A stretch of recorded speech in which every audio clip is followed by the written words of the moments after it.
हाँ जी, देखो 5th semester ਦੇ ਵਿੱਚ ਅਸੀਂ ਇੰਟੈਗਰਲ ਦੀ ਕਨਵਰਜੈਂਸ ਚੈੱਕ ਕਰਨ ਲਈ ਜਾਂ ਇੰਟੈਗਰਲ ਸੋਲਵੇਬਲ ਹੈ ਜਾਂ ਨਹੀਂ ਹੈ ਉਹਦੇ ਲਈ ਅਸੀਂ ਏਬਲਸ ਟੈਸਟ ਲਗਾਇਆ ਸੀ, ਜਿਹਦੇ 'ਚ ਅਸੀਂ ਕਹਿੰਦੇ ਸੀ ਕਿ ਇੱਕ ਫੰਕਸ਼ਨ ਜਿਹੜਾ ਉਹ ਯੂਨੀਫਾਰਮਲੀ ਕਨਵਰਜੈਂਟ ਹੋ ਜੇ, ਠੀਕ ਹੈ।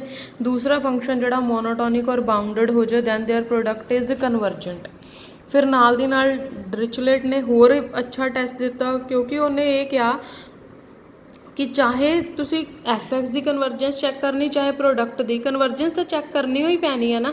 सो इस करके उन्हें थोड़ा होर इंप्रूवमेंट की, उन्हें कहा कि एक फंक्शन का इंटैगरल जोड़ा वो बाउंडड हो जाए, सिर्फ यूनीफॉर्मली बाउंडड, प्लस इहदे चो एक कंडीशन कढ़ाती कन्वर्जेंस वाली। फिर दूसरा फंक्शन उन्हें एक कंडीशन वधाती कि that should be monotonically increasing और डिक्रीजिंग, वैसे डिक्रीजिंग होएगा तो ही बाउंडड होएगा, plus gx should be converges to 0 as n tends to infinity, then the product fx into gx dx convergent। आ सेम यही एग्जैक्टली सेम यही results जड़े आ वो अपने कोल हुण सीक्वेंस च भी अप्लाई होणगे। सीक्वेंस दे विच एबल्स टेस्ट की स्टेट करता है कि if you are given UNX and VNX, we are to check whether the sequence is whether the series is convergent or not। उनके लिए तुसी सब तो पहला सीरीज़ दियाँ दो टर्म्स, सीरीज़ की टर्म नू दो फंक्शंस च डिवाइड करो, one will be UNX, second will be VNX। Just check, इत्थे मैं लिख देनी है is uniformly convergent if first condition is UNX is uniformly convergent, मतलब एक सीरीज़ जी है वो यूनीफॉर्मली कन्वर्जेंट हो जाए, प्लस दूसरी सीरीज़ फिर वही काम मोनोटोनिक एंड बाउंडड, काम वही है। जस्ट इत्थे समेशन की जगह सॉरी इत्थे इंटैगरल की जगह समेशन लिता, ठीक है। डिरिचलेट ने फिर की कहना, डिरिचलेट ने यह कहा कि तुसी UNX नू सिर्फ बाउंडड ही शो कर दो, प्लस VNX की कंडीशन वधाती, मोनोटोनिक होना चाहिए, बाउंडड होना चाहिए and converges to 0 as n tends to infinity, then we say that the summation series UNX into VNX is convergent, ठीक है। सो ध्यान नाल तुसी अपनी बुक दे विचों एबल्स टेस्ट की स्टेटमेंट, ठीक है। इस तरह नाल फिलहाल मैं स्टेटमेंट तां कह रही हूँ क्योंकि फिलहाल मैं एक अद्धी एग्जाम्पल इहदे नाल दी करवानी है। डिरिचलेट टेस्ट की स्टेटमेंट, एक uniformly bounded, second one should be positively monotonically decreasing converging to 0, bounded तो हो ही जाएगा ना। Every uniform convergent sequence is every uniform convergent sequence is bounded, ठीक है। So this is the series is uniformly convergent on E।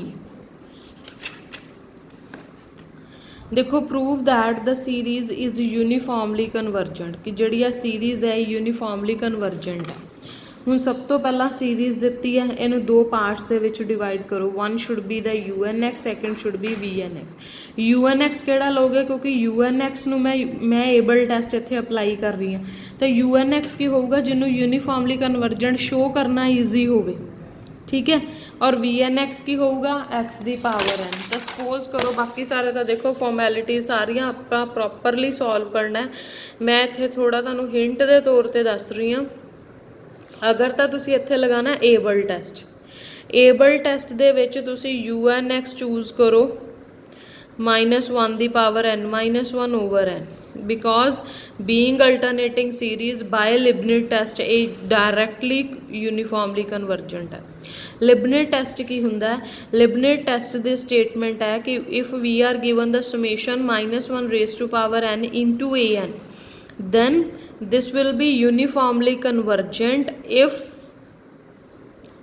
an tends to 0 as n tends to infinity।